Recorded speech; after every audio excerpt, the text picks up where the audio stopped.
Hi guys, welcome to big topic. அண்ணன் போஸ் வெங்கட், இவர் போஸ் வெங்கட்டா இல்லை லூஸ் வெங்கட்டா அப்படிங்கிறதே தெரியல. அந்தளவுக்கு தளபதி விஜய் அவர்களை கேள்வி கேட்குற அப்படிங்கிற பேரில் சில பூமர் தரமான விஷயங்களை பேசியிருக்காரு.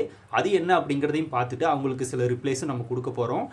அதுக்கு முன்னாடி பார்த்தோன்னா, நேற்று இவர் இந்த ஸ்பீச்செல்லாம் கொடுத்துருந்தார்ல ஒரு மேடையில், தளபதி விஜய் அவர்களை பற்றி பார்த்தோன்னா கேள்வியாக கேட்டு தள்ளுறாராமா, அதுக்கு நம்ம பதில் சொல்லணுமாமா, தளபதி பதில் சொல்லணுமாமா. அது அவரு வேலை கிடையாதுப்பா, அதுக்கு தானே நாங்கள் இருக்கோம், நாங்கள் சொல்கிற கேட்டுக்குங்க.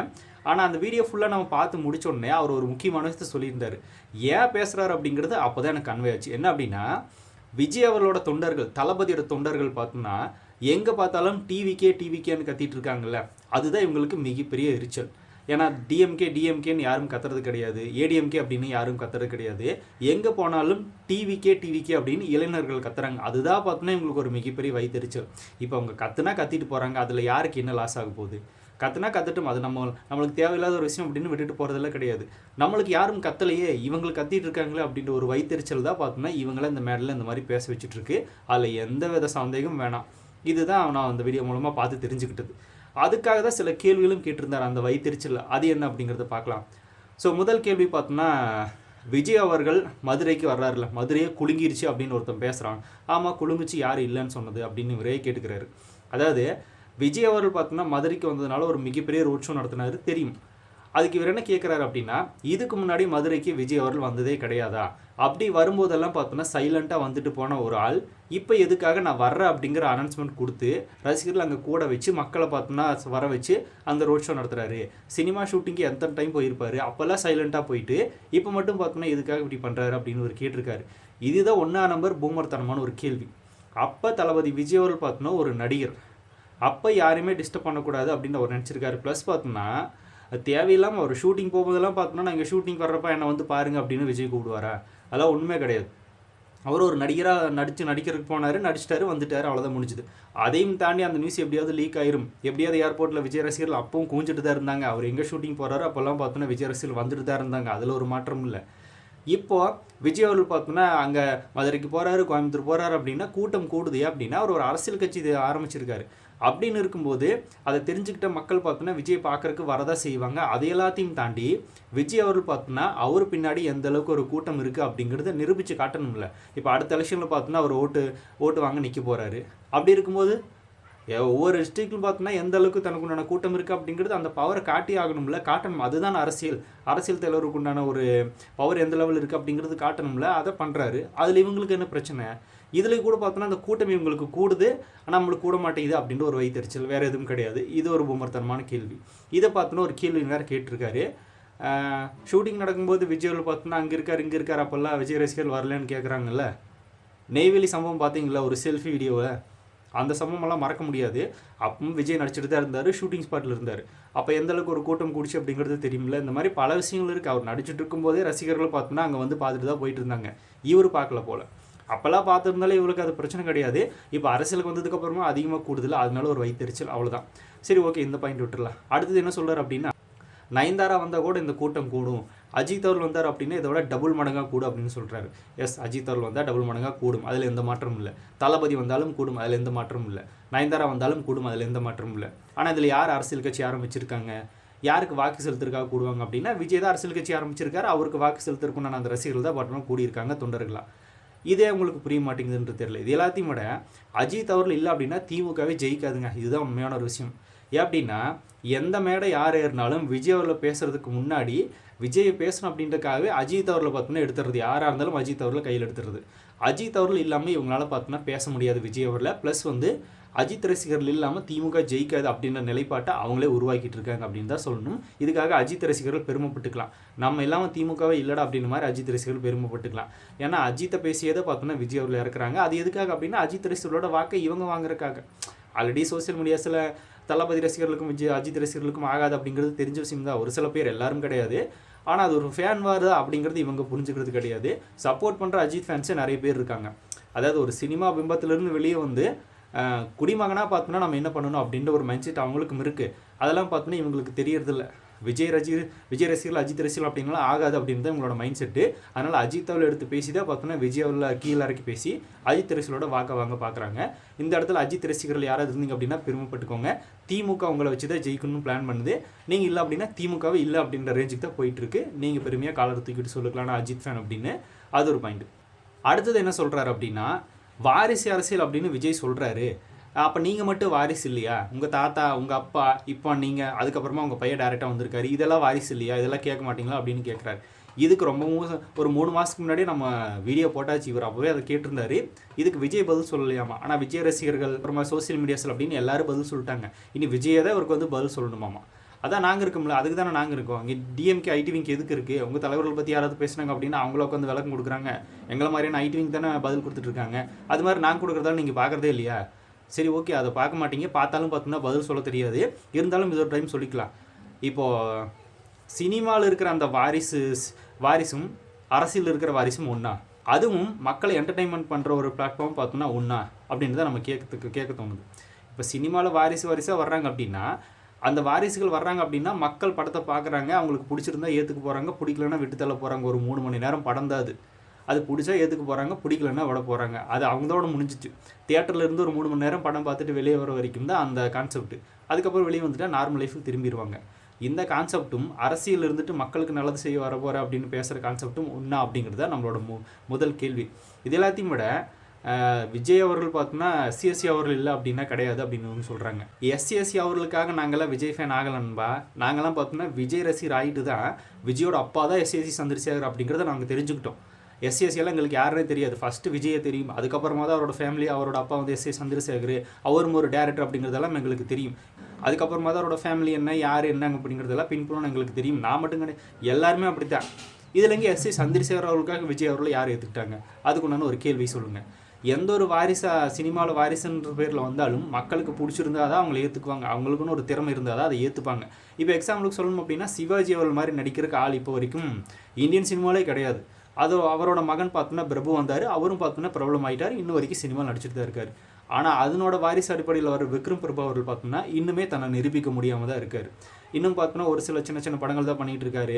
ப்ளஸ் பார்த்தோன்னா சப்போர்ட்டிங் கேரக்டர்லாம் பண்ண ஆரம்பிச்சிட்டாரு. அவரால் மக்கள்கிட்ட பார்த்தோன்னா அந்த நெருக்கத்தை உருவாக்கிக்க முடியல. மக்கள் அவரை பெரிய அளவில் ஏற்றுக்கல, முழுசாக ஏற்றுக்கலன்னு சொல்லலை. சிவாஜி அதுக்கப்புறமா வந்து பிரபு ரேஞ்சுக்கு ஏற்றுக்கிட்டாங்களான்னா இல்லை. இப்போ அவரை வந்து மக்கள் ஏற்றுக்கல அப்படின்னுக்காக என்ன சொல்லுவீங்க?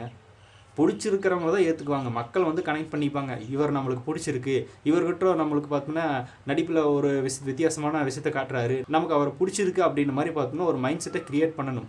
அது ஒரு நடிகரோட வேலை. அந்த நடிகர் தான் விஜய் அவர்கள் அதை க்ரியேட் பண்ணியிருக்காரு. எங்களுக்கு அவர் பிடிச்சிருக்கு, அவ்வளோதான். இந்த மாதிரி எஸ்ஏ சந்திரசேகரோட பையன் விஜய் அப்படின்னுக்காகலாம் எங்களுக்கு பிடிக்கல. இது மாதிரி சில விஷயங்களெல்லாம் பார்த்தோன்னா பூமர்த்தனமாக இன்னும் பேசி சுற்றிட்டு இருக்காதிங்க. சரி, ஓகே, இதை தான் கேட்டார்ல. அப்படியே ஆப்போசிட்டில் உதயநிதி சேர்த்துதே அவர் திட்டுறாரு.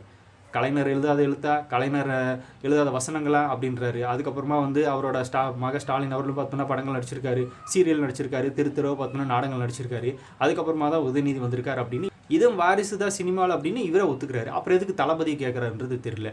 ஒரே மேடையில் 2 பேருக்கு சப்போர்ட் பண்ணி பேசிகிட்டு இருக்காரு. இப்போ இவரை திட்டுறாரா, இவரை பாராட்டுறாரா? இது நம்மளுக்கு புரிய மாட்டேங்குது. அது எல்லாத்தையும் விட இப்போ உதயநிதி அவர்கள் பார்த்தோன்னா ரெட் ஜெயிண்ட் அப்படின்னு ஒரு நிறுவனத்தை ஆரம்பித்தார். அதில் எதுக்கு விஜய் நடித்தார்? ஏன்னா ஊழல் கட்சி அப்படின்னு சொல்கிறாருல. அப்போ அந்த ஊழல் பணத்தில் தான் பார்த்தோன்னா குருவி படத்தை வந்து உதயநிதி எடுத்தார் அப்படின்றது விஜய் அவர்களுக்கு அப்போ தெரியாதா? அப்போ எதுக்கு குருவி திரைப்படத்தில் நடித்தார் அப்படின்ற ஒரு கேள்வி கேட்டிருக்காரு. சரி, நம்ம இப்போ அப்படியே ஆப்போசிட்டில் கேட்போம். திரு உதயநிதி ஸ்டாலின் அவர்கள் விஜய் அவர்களை வச்சு படம் பண்ணணும் அப்படின்னு ரொம்பவுமே விருப்பப்பட்டு விஜய் அவர்களை வச்சு தான் ஃபஸ்ட்டு நான் படமே பண்ணுவேன் அப்படின்னு ஒத்த காலம் நின்று விஜய்கிட்ட கால் சீட்டை வாங்கினது உதயநிதி தான். தளபதி ஒன்றும் பார்த்தோன்னா என்னை வச்சு படம் பண்ணுங்க அப்படின்னு உதயநிதிகிட்ட கேட்கல. உதயநிதி அவர்களே பார்த்தோன்னா நான் ஃபஸ்ட்டு படம் பண்ணுறேன், ஒரு ப்ரொடக்ஷன் ஹவுஸ் ஸ்டார்ட் பண்ணுறேன். அந்த ப்ரொடக்ஷன் ஹவுஸில் ஃபஸ்ட்டு படமே தளபதியோட படம் தான். ஏன்னா நான் தளபதியோட ஃபேன், அவர் வச்சு தான் பார்த்தோன்னா ஃபஸ்ட்டு படமே நான் பண்ணுவேன் அப்படின்னு ஒத்த கால அடம் பிடிச்சி 2-3 படங்களெல்லாம் பார்த்தோன்னா விட்டுட்டு கூட விஜய் வச்சு தான் பண்ணுவேன் அப்படின்னு ஒத்த காலம் நின்று பண்ண திரைப்படம் தான் குருவி. அது வந்து உதயநிதி அவர்களோட கட்டாயத்தின் பேரில் தான் விஜய் அவர்கள் நடிச்சாரே தவிர விஜய் அவர்கள் வாண்டடா என்னை வச்சு படம் பண்ணுன்னு கேட்கவே இல்லை. இவர் தான் கூப்பிட்டு வச்சு விஜய் படம் பண்ணாரே தவிர விஜய்க்கு அதுக்கு சம்மந்தம் கிடையாது. கேட்கும்போது என்ன சொல்லுவாங்க? சரி பண்ணுவோம், நம்மளோட ரசிகர் வேற. அதுவும் பார்த்தோன்னா ஒரு தயாரிப்பு நிறுவனம் ஆரம்பிக்கிறாரு, நம்மளை வச்சு ஆரம்பித்தா நல்லா இருக்குன்னு நினைக்கிறாரு போல். அதுவும் இல்லாமல் நம்மளால தான் வச்சு பண்ணுவோம் அப்படின்னு அடம் பிடிக்கிற ஒரு நபரை வந்து நம்ம அவமதிக்கக்கூடாது, நம்ம நடிச்சு கொடுக்கலாம் அப்படின்னு குருவி திரைப்படத்தில் விஜய் நடிச்சு கொடுத்தாரு. உங்கள் உதயநிதி அவர்களுக்கு விஜய் பண்ணியிருக்கிற ஒரு உதவி. இப்போ ரெட் ஜெயின்ட்டே வந்து ஒரு தளபதி இல்லைன்னா இல்லை அப்படிங்கிறது உதயநிதி அவர்களே சொல்லியிருக்காரு. இது எல்லா விஷயத்தையுமே நான் சொல்கிறது கிடையாது, உதயநிதி அவர்களே உட்காந்து ஒரு பேட்டியில் சொல்லியிருக்காரு. உதயநிதி அவர்கள் பார்த்தோன்னா விஜய் இல்லை அப்படின்னா நான் இல்லை அப்படின்னு அவரே சொல்லியிருக்காருப்பா. போய் அவரை போய் கேளுங்க, எதுக்கு சின்னவரை நீங்கள் வந்து விஜய் வச்சு ஃபஸ்ட்டு படம் பண்ணீங்க அப்படின்னு அங்கே போய் கேளுங்க. சேம் டைம் இன்னொன்று நான் என்ன கேட்கணும் அப்படின்னா, உதயநிதி அவர்கள் அப்போ வந்து விஜய் வச்சு படம் பண்ணுன்னு சொல்லிட்டு இருந்தார்ல, அப்படியே அப்படி சொன்னார்.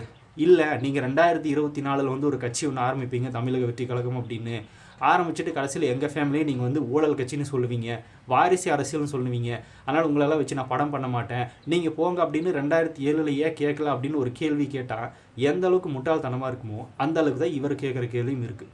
இது என்னையா ஞாபகம், ஒரு என்ன சொல்கிறது, ஒரு மனசாட்சியோட ஒரு கேள்வி கேட்குறாங்க, பதில் சொல்கிறதுக்கு ஏதாவது வேல்யூவான ஒரு கேள்வி கேட்குறாங்களான்னா இல்லை. இந்த மாதிரி பூமர்த்தனமான கேள்வி தான் அந்த போஸ் வந்துட்டு கேட்டிருக்காரு. இதுக்கு முன்னாடியே நம்ம ரிப்ளை கொடுத்துருந்தாலும் திருப்பி இதே பேசுறதுக்கு போர் அடிக்குதியா, விட்டுருங்க அப்படின்னு தான் கேட்க தோணுது. இதில் வேறு விஜய் அவர்களே வந்து விளக்கணம் கொடுக்கணுமாமா. ஃபஸ்ட்டு நீங்கள் யார், கட்சியில் என்ன முதல்வரா இல்லை துணை முதல்வரா, அமைச்சரா, எம்எல்ஏவா, எதுவுமே கிடையாது. நீங்கள் அந்த கட்சிக்காக பேசக்கூடிய ஒரு நபர்.